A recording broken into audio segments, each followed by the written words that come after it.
The other day I took out the Boxermad F16 and compared the EMP versus the APC props at the field. I really liked the way the EMP felt. It produced a consistent thrust throughout the whole RPM range, whereas I felt like the APC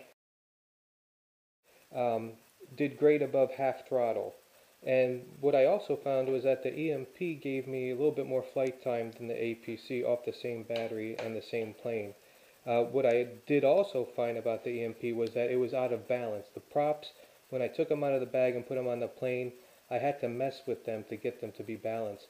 One thing I found is that the prop adapter ring for the EMP is not snug, it's loose. So this is the one that fits best on the Microjet version 3 prop adapter, and it's just not snug. The one that's on the APC, which is this one here, is very snug. It slides right in, but it's as snug as you can get. So that's something I'm going to have to work on. But the other issue was that the prop was out of balance. So the reason why we want the prop to be in balance is these motors that we use, the Microjet version 3, the Super Megajet version 2, or even that Polaris over there, for example, has a Heads-Up RC Zoom 400, which I like a lot. Those are high kilovolt motors, and they produce their thrust by spinning a small prop very fast. So if this small prop is out of balance, it'll cut down your RPMs and therefore cut down your thrust.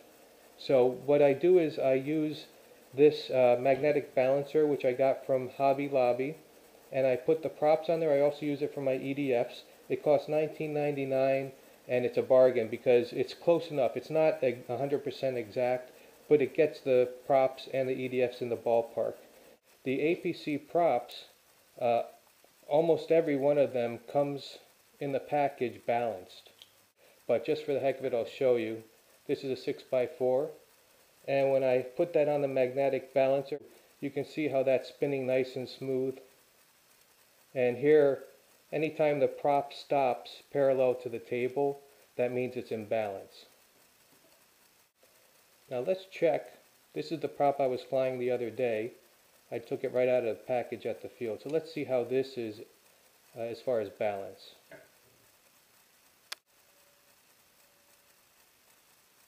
Okay, right off the bat you can see how that blade is hanging down there on one blade.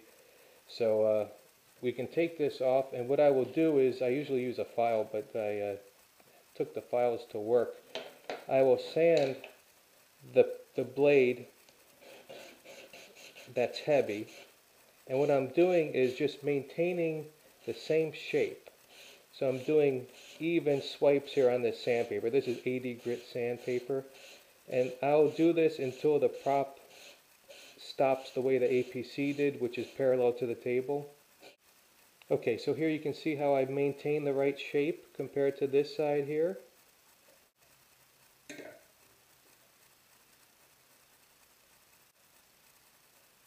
Alright, that's much better, but it still needs some sanding.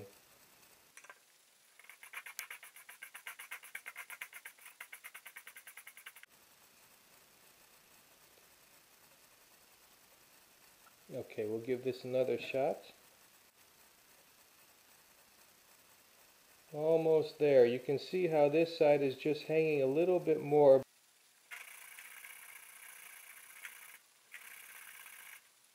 Alright, this one should be in balance now. Took off quite a bit.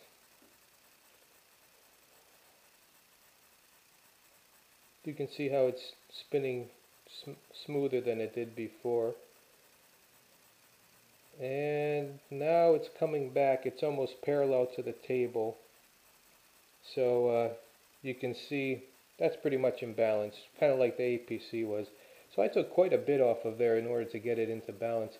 But you can see how I maintain the same shape. That's the main point. I want to maintain the same shape as the other side here. So when I put this on the plane and fly it, as long as I get the prop adapter straightened out, it should produce really good thrust and be nice and smooth, and you'll get the full RPMs out of the motor. That's the most important thing. So I hope that helps.